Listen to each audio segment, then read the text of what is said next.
days, I was in so much pain, hurting so much inside and out. The thought of moving forward felt impossible. But little by little, I got better, got more resilient, moved on, learned and let the experience made me a stronger woman, a stronger mother, a stronger friend, sister and wife. Some of the things you'll read about in this book are things I've never told a single soul, and I've been honest about things that are impossibly hard to admit. At times I doubted my marriage would weather the storm, and I wouldn't have blamed my husband for walking out on me and never coming back.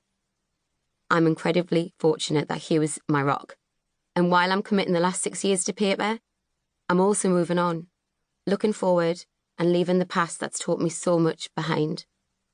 I'm Michelle Heaton, and this is my journey. Chapter 1. The Surgery. I'm sorry, Michelle. It's inoperable and incurable. There's nothing that we can do. While we can't be sure, you have a few weeks to get your affairs in order.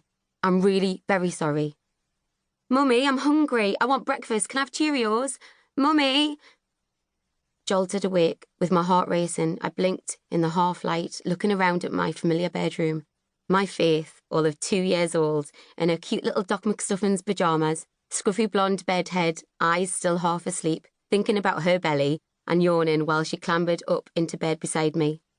She snuggled in while I registered what had just happened. The words I've just heard. As clear as day. The bedside clock swam into view. It was 5:45 a.m. I could hear my husband, Hugh, in the shower already, and while everything appeared to be normal, having been startled awake, I desperately tried to process the nightmare that Faith had brought me out of. The one where I was dying. The one where I had cancer. The one where I'd leave my family behind. It had a visceral reality to it I couldn't shake. In the dream, I'd been at my local hospital, the one where I had my preventative mastectomy and caesarean sections for Faith and my son AJ. I'd been wearing clothes I've got in my wardrobe, my turn-up, pale blue boyfriend jeans and coral off-the-shoulder jumper. I stared down at my feet, and they were in the Adidas Superstar trainers that I live in when I'm not training or working. I'd been playing with the delicate gold heart necklace that Hugh had bought me. I wear it around my neck, and I touch it whenever I'm nervous or impatient. I could hear the beeps of machines in the other rooms and smell the hospital smell, combining with Red Roses by Jo Malone, my favourite perfume. I could feel the uncomfortable back of the plastic hospital chair in my spine. While the face of the doctor hadn't been one that I recognised, the manner, the official terms, it all had felt so incredibly real. I'd been there. It had felt as real as Faith did beside me now. I'd had cancer. I'd been told I was dying.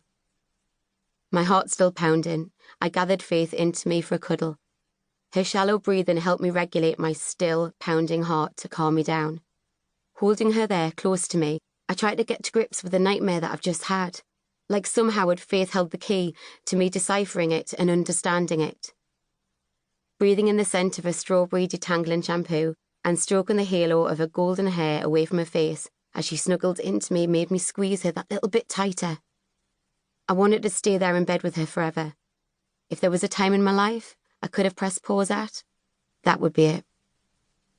But with 6-month-old AJ's cries coming from his cot, there was no way to stop the day advancing. No way to slow time. It ticked by in seconds, minutes, hours, just like any other day. Except this wasn't any other day. Thursday, 2nd of October, 2014, was D-Day. Or H-Day, to be more accurate.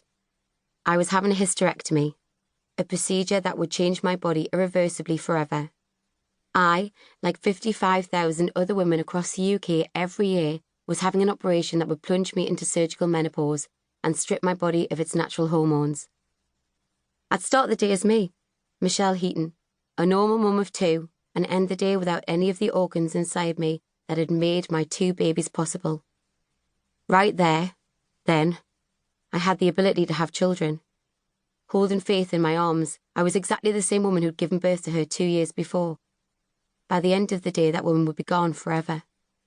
The ability to have my own biological children, a thing of the past, and I was only in my mid-30s, 35 to be precise.